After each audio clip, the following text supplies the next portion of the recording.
From Concord University in Athens, West Virginia, this is Mountain Lion News.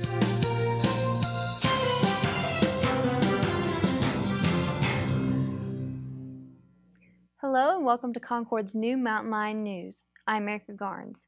The theater department met the previous week to discuss its future with their upcoming plans for the next 2 semesters here on campus. This is what 2 members had to say about meeting potential members. Today we met in the H.C. Paul Studio Theater, and it was pretty interesting. We talked about our new club, Alpha Psi Omega. It's going to be a really interesting take on this year. We're going to be doing many different things. One thing that I'm very interested in is doing the comedy kind of special. It's more like a Saturday Night Live type thing. We're going to do mostly just improv. That'll be later on, of course. But yeah, we're trying to just recruit more people and try to reach out and see how big we can actually make this. But yeah, I'm looking forward to that. And also, we did talk about the London trip, which will be early next year. And yeah, so we're all kind of ready for it. It's going to be fun. Today in our theater meeting, we talked about whether to have a honorary fraternity called Alpha Psi Omega or to just have a theater club. So we did decide to have that honorary fraternity. And it's basically anybody can join, but it's a $30 fee just to start. And you have to build points.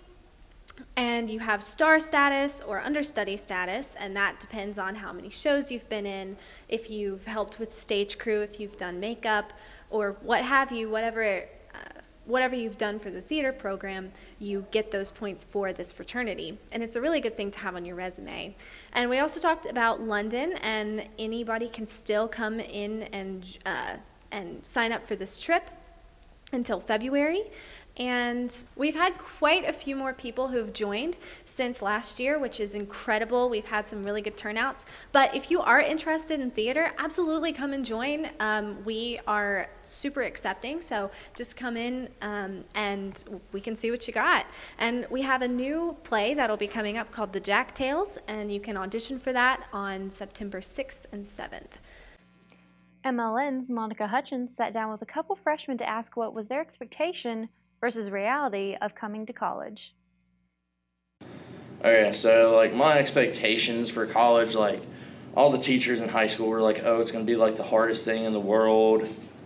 You know, you may not survive. You probably wouldn't get to college and everything. But now I'm here. It's a lot easier. Like the teachers are, nicer. They'll actually sit down and, chill with you and talk to you and give you opportunities to get your work done and help you and stuff. My expectations for college, I expected it to be a whole lot harder than what it actually is.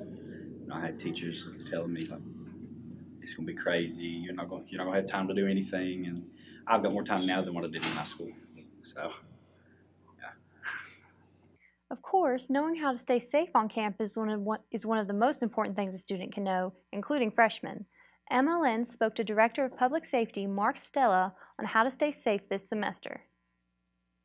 But most of all, it's common sense. Just remember what you were taught as growing up. It's common sense that if you see something dangerous, call the police, report it. We will go up and handle the situation. Stella would like to add that students can sign up for text alerts to be notified of any situation on campus, including if classes are canceled due to inclement weather. You can go online to sms.concord.edu to create your account and be added to the numbered list. One of our very own Mountain Lion football coaches lost his life earlier this month, just weeks before the start of the season. Concord University had a memorial service so the students and staff members could honor Coach Pat Dawson. After the memorial service, Mountain Lion News reporter Kiana Johnson was able to speak to some of the people that knew him best, and they shared some of the fondest memories of the coach. Everything he did for me and was to give me a job here and set me up and make me a full-time coach on the Division II level. And if it wouldn't have been for him, I wouldn't even be here. So his last act that he did was helping somebody else, and that's who Pat Dawson was. One thing he always used to do before games was, kiss my head for some reason. That'd be funny, but he was a great guy, and August 31st, and until December, we're gonna keep playing for him. My name's Chris Norman. Dawson was the guy that recruited me. I remember when he called me, he was like, "As long as you be loyal to me, I'll be loyal to you," and that stuck with me for the rest of my life. Like, it's crazy. I wanted to be in my senior year. He was holding me the most about getting in shape, and this is all for you, Dawson. Pat Dawson will definitely be missed by all of his Concord University family and any other people that knew him. I'm sitting down with Dr. Corey Williams for MLN, who is here to tell us a little bit about the restructuring of the university departments. First of all, thank you for being here with us today. You're welcome. Now, can you tell me a little bit about the shift from divisions to departments now of the university? Yeah, originally the university was structured into 6 different divisions, and now we've separated into 11 departments. Really, the change is just to the departments themselves. Those haven't changed. They just live in different houses now. So rather than being in divisions, we're now in colleges. So there are 3 colleges with the departments, 11 departments in them. Now, you're the chair of departments of communication, arts, and media. Can you tell me how this change has affected your division, if at all? Yeah, really, we've moved from the fine arts department over to the College of Professional Studies. So communication, as far as what we offer, is still the same. We have theater and broadcasting, our public relations courses, and all that's the same, but it now is over in the College of Professional Studies. So really, that's just a technical change more than anything. Do you think this will enhance the college's image as far as prospective students goes? Well, I think the average student probably doesn't care very much about where the department is housed. But as far as for us, the advantage, I think the goal of these changes was to allow greater communication with the administration and allow each department to have their own avenue to communicate with the deans and provost. That seems like a big change, which certainly didn't happen overnight, but it did happen over the summer. Is that correct? Yeah, we've been planning this for a little while. It's been happening since, I think, last fall. But yeah, the bulk of the changes were implemented over the summer. So there was a lot of work going on behind the scenes. Oh, wow, big changes. That's amazing. But thank you for, just sitting down and talking to us a little bit about this, because I know a lot of people were wondering about how this would affect this college, if at all, or what exactly this meant for the different divisions. So thank you again so much. And when we come back, our MLN's own Lucas Berry will be sitting down to talk with Coach Price, the head football coach. Stay tuned when MLN returns.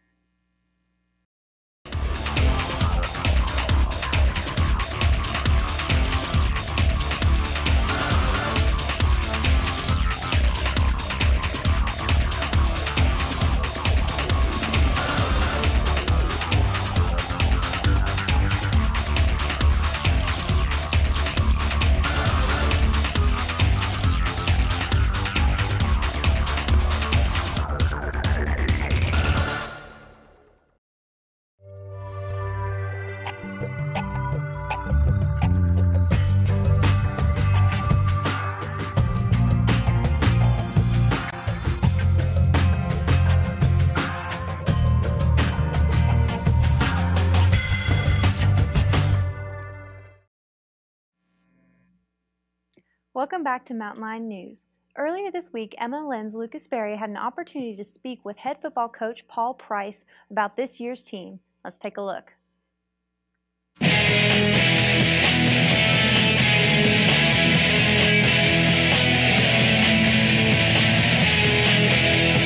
do you like about this year's team, and as early as it is, and what do you think this team needs to improve on?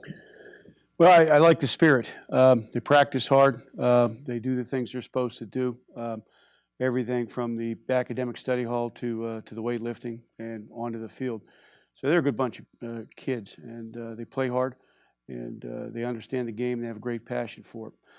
And I think that what we have to do is mature. I think we've got a lot of young people playing their first college football. Some of them are transfers that played in junior college ranks. Some of them are high school kids. And, they just got to get some games under their belt and become more experienced and flow with the game. That's interesting that you brought that up. What goes into making a team mature, and how do you judge where a team is at? Well, you've got to, you've got to experience it before you can, react at your optimal speed. And I think that's what we're going through now is we see a lot of young guys that are, half a step off and just not where they need to be. They'll get there. And our job as coaches is to get them where they need to be. And that means coaching. That means, bringing them along in meetings and a lot of film study. And a lot of the guys that we're talking about being young just weren't used to that in high school. So this is, relatively new to them, and the intensity and the different travel that they're not used to, and different things like that. All of it rolls into, one thing of experience. And the more experience they have, the better football players they're going to be. You lost Brian Novak from last season. How would you say the quarterbacks you have on the roster now are performing? Well, they're efficient, and they are, again, not fully up to speed. The good news is that, they have been taking care of the football, haven't thrown a ton of interceptions, haven't done a lot of things that were wrong. They just haven't reacted as quick and as thorough as we would like. That comes with time, and that's part of the maturation process that you talked about. Close games last year were an issue. How would you say that you've addressed that? Well, it doesn't start, the Friday before you play. That starts in December, January, in the off season. And the big word for us is finish. And we've looked to our team and everything that we've done, from off season drills to weight room, and anything connected with it has been, we need to finish. And obviously that means just what it means. That at the end, when everything is critical, when it all comes down to, whether you get a W or L, how well you're finishing. And I think that's been our focus, and will continue to be until we get to the point where we're winning consistently in those close ball games. You talked about being focused and prepared for games, and your schedule opens up with 3 straight on Thursday nights. What challenges does that present? Well, it throws your schedule off completely. For instance, we take Fridays off. So you play Saturday, you take the day off after that. That's the players, at least. The coaches are preparing at that point. And, Saturday becomes your Monday and Sunday becomes your Tuesday, and pretty soon you lose track of the week. But you know what day that you have to put what in. And, when you look at a Sunday, that's a big work day. The good news is that, there are no labs, there's no classes. The activities are minimal on the weekends for the kids. So we get their full attention for at least 2 of the practices of the week. And a lot of times that's a challenge where you have to practice early in the morning to avoid the class conflicts, or, later in the afternoon or evening, just so you can have the people there to coach. So that's a nice part of it. I think the rough part of it is that you get lost in space, and like I said, your days become confused on exactly where you're going to go. And, we're working on a schedule that's a lot different than what we're used to. The good news, I think, again, is that we have 3 in a row. So you can get into a groove where you have those. And after the 3 Thursday night games, you get some extra time to prepare for that 4th game, because you'll play on Thursday and you don't play again for another 9 days. So it does give you a little tactical advantage, I think, when preparing. Coach, that's all the time we have. Thanks for taking the time to sit down and talk to me. For Mountain Lion News, I'm Lucas Berry. Back to you, Erica. That's all for MLN this week. I'm Erica Garnes. We'll see you in 2 weeks.